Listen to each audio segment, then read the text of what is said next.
Are you new to Medicare and you're a bit confused about when and how to sign up? You are not alone. But in this class, good news is I am going to help you learn the when and the how to signing up for Medicare. My name is Janine. I am your GetSetUp guide and Medicare expert. First, let's talk about your initial enrollment period. This is when you are about to turn 65.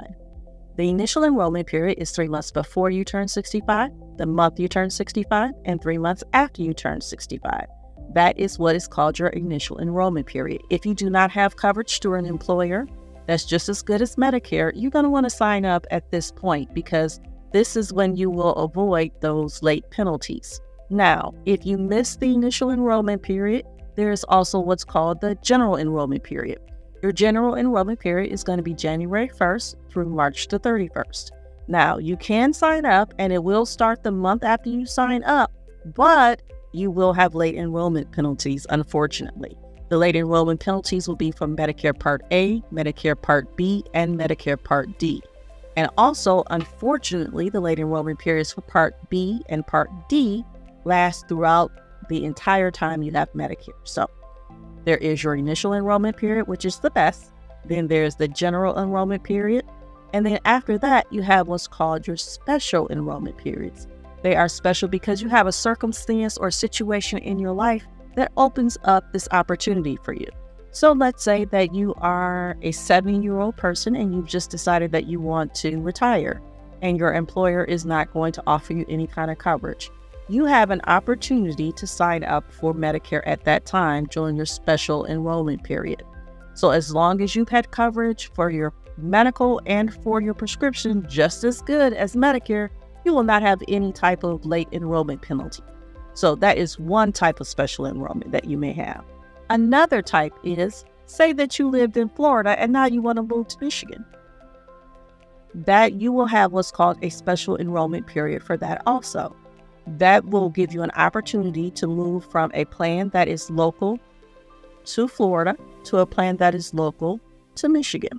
So that's another special enrollment period. Another one that you may have is that if you are institutionalized, say that you have to be in a skilled nursing facility after you've had a heart attack or something like that. There's also what's called the institutionalized special enrollment period where you can change or get into a Medicare Advantage plan that is specifically for someone that is institutionalized.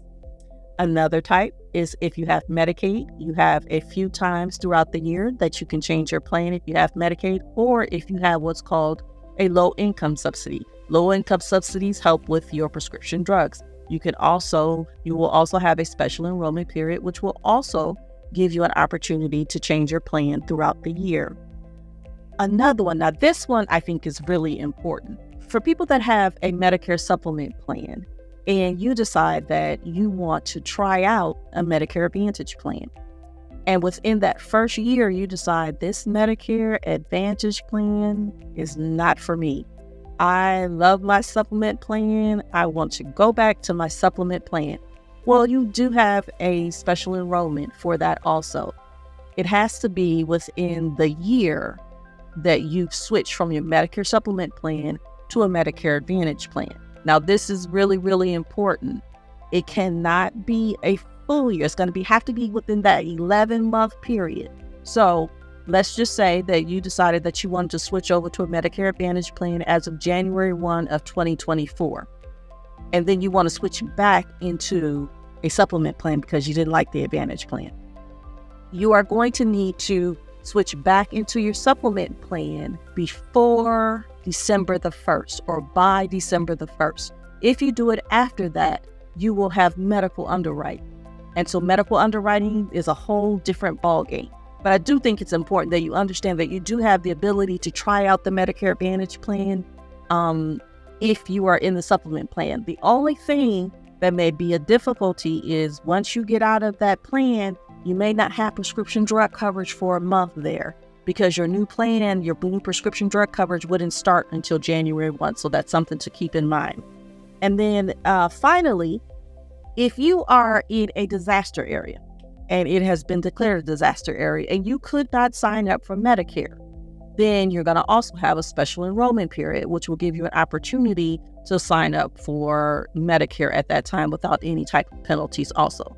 There are a few other special enrollment periods, but those are the main ones that I wanted to mention to you in this video. But there are a few others, and all of these, I want you to keep in mind, all of these are going to have different time periods associated with them. So if you have one of these special enrollment periods, you want to, as quickly as possible, you want to tap into it to make sure that you can utilize that special enrollment period. Now, how do you enroll? Okay, let's talk about that. You are actually going to enroll through the Social Security Administration. And there are a few different ways that you can sign up. You can go online, www.ssa.gov, and you will be able to find where you can sign up for your Medicare, and you can also sign up for your Social Security benefits if that's what you're choosing to do. But that is www.ssa.gov. You're going to want to sign up as soon as you can, because the sooner you sign up, the more smooth your process will be. Because you want to be able to transition from whatever you're in now, and you want to be able to transition as smoothly as you can into Medicare and into whatever type of plan you choose. So you can go online, you can give them a call, the Social Security Administration at 800-772-1213, and they can take your application over the phone. You're probably going to have to make an appointment for them to take your application, but that you can do that, 800-772-1213. Or you can go into a Social Security office and take care of it there. But you sign up for Medicare through the Social Security Administration. So just to recap, sign up as soon as you can. Your initial enrollment period, 7 months, 3 months before you turn 65, month you turn 65, 3 months after you turn 65. You sign up by contacting the Social Security Administration. Also, 2 other things I want to tell you really quickly. You can also sign up for Medicare if you are disabled. On that 25th month that you are considered disabled by the Social Security Administration, you can sign up for Medicare at that point. If you have ALS or Lou Gehrig's disease, you can sign up as soon as you are considered eligible for the Social Security disability payments. You can sign up for Medicare. And then finally, if you have end-stage renal disease, the 4th month that you have that, and you have to go to dialysis, you can also sign up for Medicare. There are other ways you can sign up for Medicare too. So it's been my joy to be on this video with you, and I hope you have a wonderful day. See you on the next one. Bye.